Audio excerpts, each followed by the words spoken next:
Dear audience, welcome to DKNY Live. This is your host, Deloar Khan, Realtor with Exit Realty, Lindenhurst, New York. Today, we are going to be discussing about a very interesting topic that is mistakes to avoid as a first-time home buyer. If you are thinking about making a move or buying a house this time, or if you know anyone who is looking for a house right now, then this show is for you. And today I have with me two special guests, and two special guests I have. One is Vibha Mehta. She is the realtor with Coldwell Banker, New Jersey. And another one, Marhrukh Tariq. She is from Virginia. She is the realtor with the Century 21. We're going to be coming back to the guest very soon. Before that, let's discuss about that. If you really want to buy the house, and if you are the first-time home buyer, so is it the right time to buy? Let's discuss about that. I'm going to be showing some slides to make it a little bit easy for you guys. So you can see the slides. There are 5 different points I'm going to be telling you why this is the time for buying a house. First of all, number 1 is low mortgage rate. So right now, we are in the historically low mortgage rate. Earlier this year, mortgage rates hits all-time low, falling below 3% for the first time ever. Continue the low rates have set buyers up for significant long-term savings, and they are making homes more affordable than they have been in years. According to Realtor.com, nothing given this means home could cost potentially tens of thousands less over the lifetime of the loan. Essentially, it's less expensive to borrow money today, so even as home prices rise, low rates are offsetting the long-term cost associated with the mortgage. And this is a huge savings for buyers to capitalize on right now. The number 2 point is buying is more affordable than before than renting. According to Association of Realtors NAR, low mortgage rates have also made the typical mortgage payment less expensive on a monthly basis than the average rent. Number 3, equity is growing. So equity is growing according to the John Barnes and Consulting. 59% of homes in the US have at least 60% of equity right now. And this is the great time to think about it, because in addition, CoreLogic notes the average equity mortgage homes have today 177,000. That's a tremendous amount of forced savings of homeowners in the current market. With this much equity in place for the average homeowner today, homeowners have many options to avoid foreclosure, such as selling their homes and leveraging then equity to stay afloat. So equity is growing and buyers can take the advantage of it, because you can rest assured that your home ownership investment is the right one. Number 4 points is some home price appreciation. So home prices are forecasted and continue to appreciating. So if you buy now, actually you started with the appreciation. And the last point I'm going to be mentioning, changing home buyer needs. You have recently spent a lot of time at homes with the stay-home orders in full effect earlier this year. We know that because of the COVID situation, right? So you like to have more time than ever to get familiar with the current space. Whether you are renting now or looking for move-up home, you have probably identified a laundry list for things you would like to change about your current home.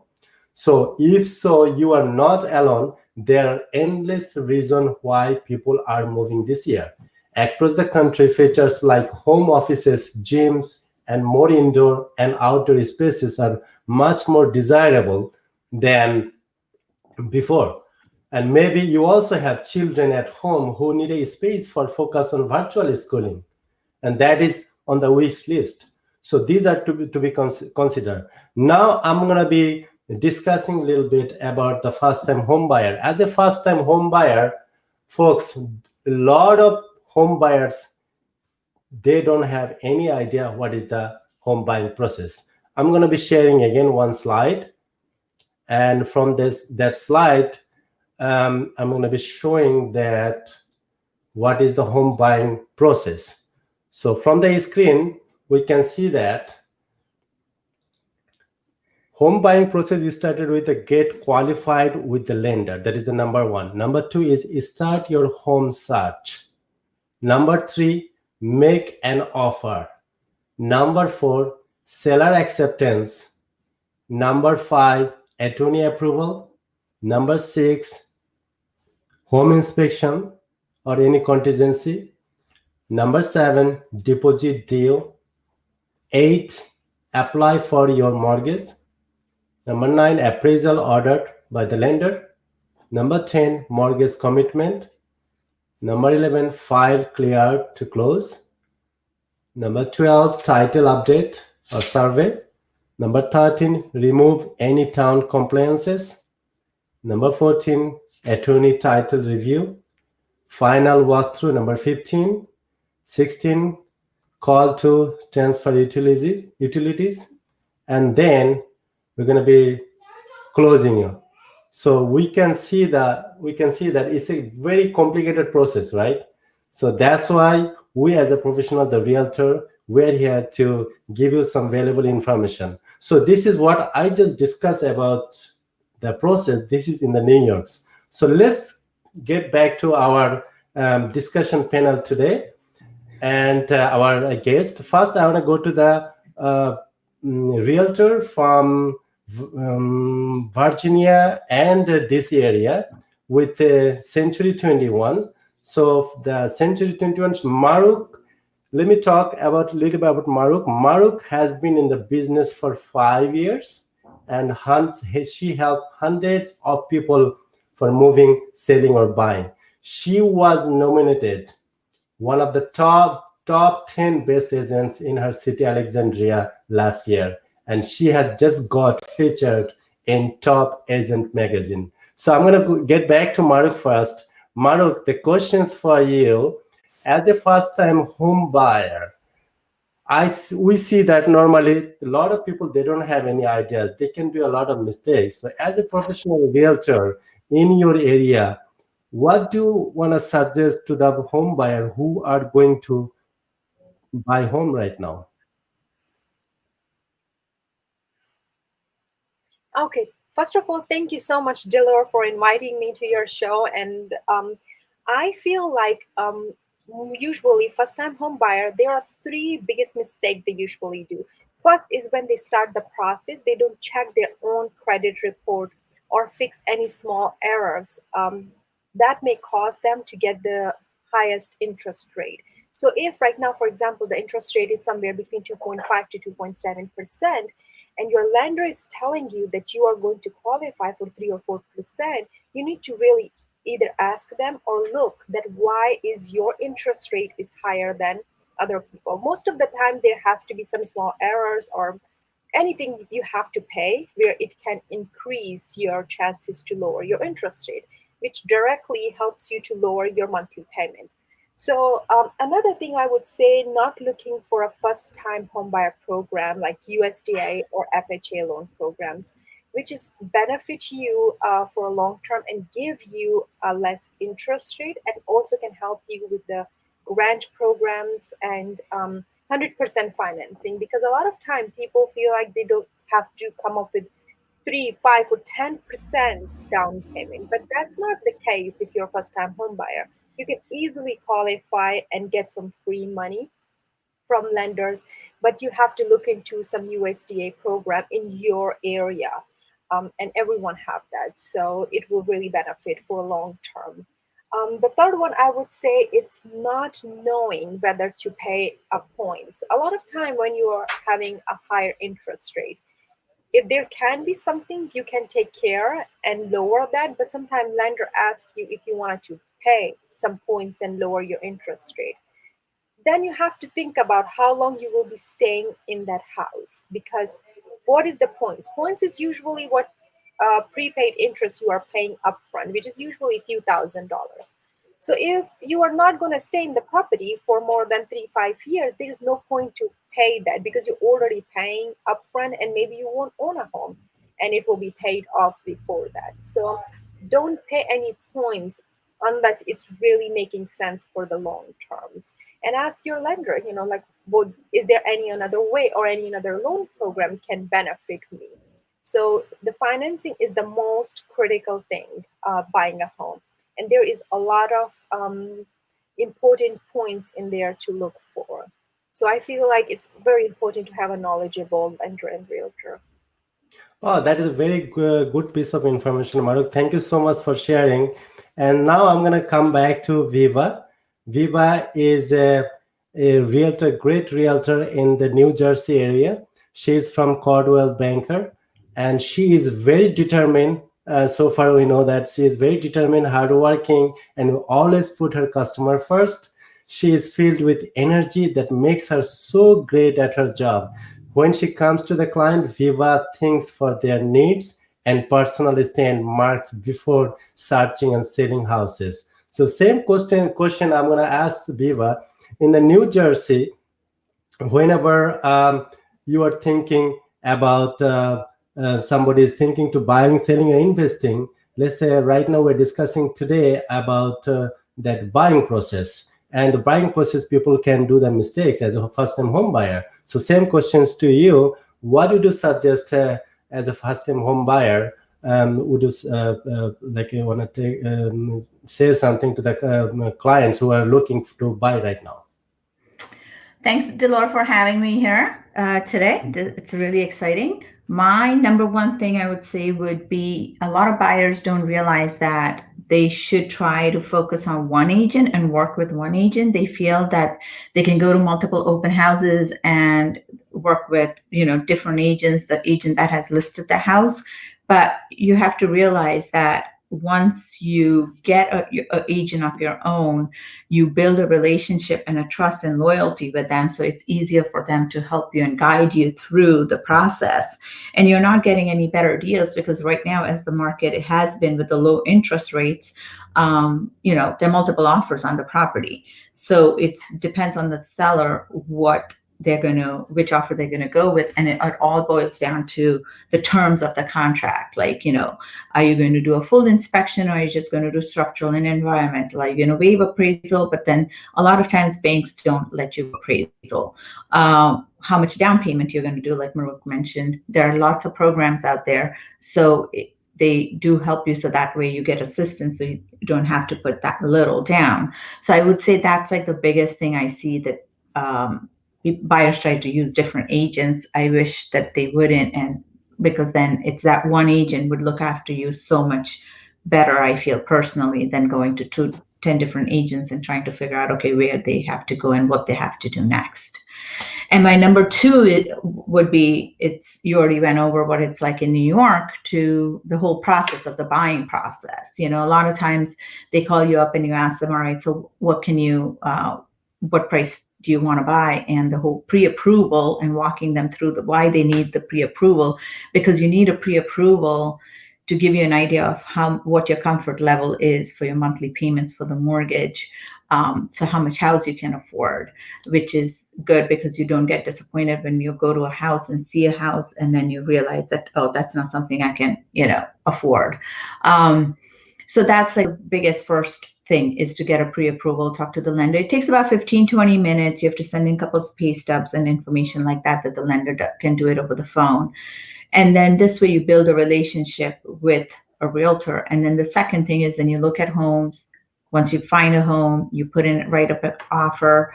And if your offer gets accepted in New Jersey, you have to do something called attorney review, where the attorney rewrites the whole contract that the realtors negotiated based on, after discussing it with you, and then goes to the opposite attorney, and then they work everything out. And in that time period, right now, with the multiple offer situation in New Jersey, in that time period, attorney review time period, any other offers can still come in at the meantime, and the seller can decide to drop your offer. So it's good to go through the attorney review in a really quick manner, with having 400% sure what you're looking for in a house, then getting disappointed again.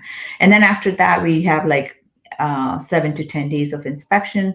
You do the inspection, then you negotiate. Mostly this, if there are 20 items on an inspection report, that doesn't mean the seller is willing to fix all 20 items. You have to be mindful of that. It might be anywhere from 3 to 5 or 10, or some sellers will be, but you have to be mindful that it is what you're seeing right now is what you're going to get. In New Jersey, another thing is houses are sold as is. So the seller is really not required to, but the seller wants to sell the house. So they will accommodate a lot of buyers. And after you're done with that, that's when you start your start with the mortgage company, applying for your mortgage and going for the appraisal and the commitment letter. And then we go into the closing part, and then you work with a lawyer for the title once all that is clear with the mortgage. And then we go for the walkthrough and the closing. And my third point that I was going to bring up was also a lot of buyers ask, okay, when it's multiple offer situation or just putting an offer on the house, we do the comps we give, but the market, the way it is right now, it all depends, what you're willing to pay again for the house and how much you really would like to spend in that house with your family. So when they ask us questions like, okay, if I plan to sell it in 5 years, how much more money will I make? It will all depend on the market in 5 years and what equity they build. So that's something that we can't predict. If we could, that'd be awesome, but that's not something. So that's another thing that the buyers have to be mindful of, that it's very hard to predict a market that's 5 years, 7 years, or 10 years down the lane. We didn't know that COVID was going to hit this year. But anyway, so that's what my advice to the buyers would be. Oh, that's an excellent piece of information. That was great. So we see that with your discussion, Marhrukh, you and Vibha, whatever you mentioned over here, we see it's kind of complicated process. People are thinking like a buying process is kind of easy, right? But what we can see now is a little bit complicated. It's a long process.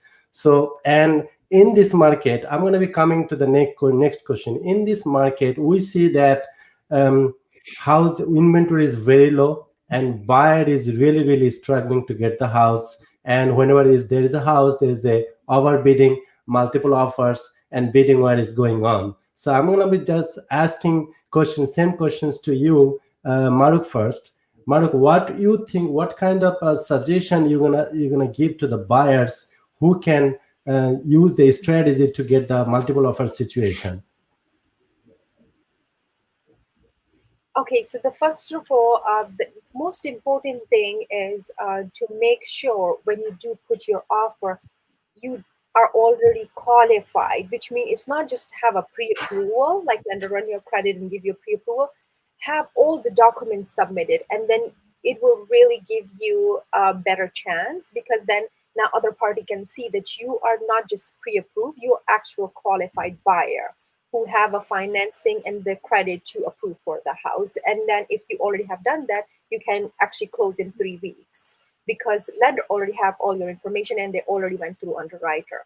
The second thing I know, because the inventory is so low, a lot of time people think, okay, we can waive the inspection, we can waive the appraisal, we can waive the financing. But inspection is somewhat okay, because it's still manageable. If you find in an inspection that, okay, there is a 10,000 I have to spend after buying a home, it would be okay, like it's something manageable. But if your appraisal come low and you are paying 20,000-30,000 more, especially market like today, because we are already on the highest peak. So if you are already paying over that, and if something goes wrong, you will be upside down. So you have to make sure that this is an investment. People get their emotions involved and then they make decision based on that. But this is technically, you have to make it as an investment point of view. Okay, what would happen if something goes wrong? You cannot pay more. So I would not recommend anyone to waive the appraisal or financing contingency, because then it will be on you if something goes wrong in the future.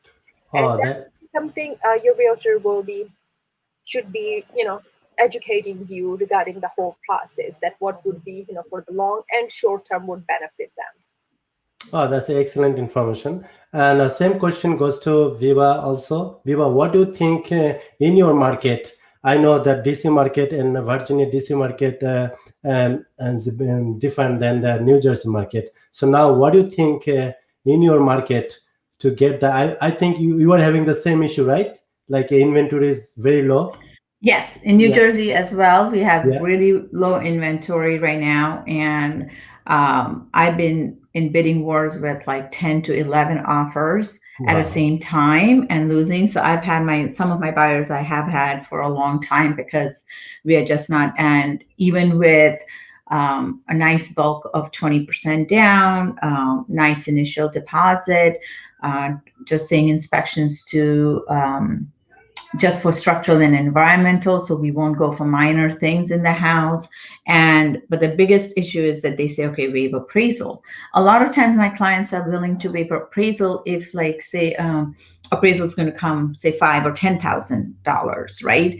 But their mortgage company is not willing to let them do that, or the lawyer's not willing to let them do that because they don't feel that that's the right way. So that's where I've also run into issues where we had couple offers that we had and we didn't get the bidding, and now 2 weeks later I've got a call saying, hey, our deal fell through because appraisal and inspection didn't come in properly, so the property is back on the market. So those are certain things that I also tell my buyers, that sometimes they really want to put in a high price, but I'm like, do we want a smoother transaction, or we want a big bump after inspection and appraisal of this property? Because you don't want to go crazy bidding, because the situation was something like that. It's like, house was priced at like $389, somebody came in at $411, cash offer, the client accepted that offer, and then after inspection and appraisal, you've gone through that whole 3 weeks, you feel like you're going to be closing in 3 to 4 weeks, and then the deal has not gone well because they didn't want to come up like 20,000 or something. Yes, there is an option that you can negotiate with the seller. Like, I've also had a situation where I've negotiated with the seller, and the buyer met halfway. So there are a whole bunch of situations, but to make it strong, it's good to have a good down payment, initial deposit, and good terms and good closing date too. I feel in New Jersey to win the deal. That's an excellent piece of information. Thank you, Viva, for giving that thoughts. And I think that audience will be very helpful with that. So today, our discussion is almost at the end. If anybody is looking to buy, sell, or invest in the DC area or Virginia area or Maryland area, so you can reach out to Viva, and you can reach out to Marhrukh. Sorry. So Marhrukh, how they can reach you? It's simple. They can either call me at 571-733-6852. You can also share my information below this video, so that either they can text me, call me, or send me an email. Great. And now same question goes to Viva. So how they can reach you if they want to go buying, selling, or investing in New Jersey? Well, my name is Vibha Mehta, and I'm with Coldwell Banker in the Warren office in New Jersey. And my number is on the screen, so you can either text me or call me at 908-295-0831. And you can also comment on this feed, and I can always share my email if you feel like more comfortable sharing, starting a conversation via email. And I hope that this was informative for you guys. Yes, that was very informative, and I got a lot of information. Actually, I'm in the New York market, and you guys in the different market. So definitely, that was helpful for me also, because I don't know about all the market.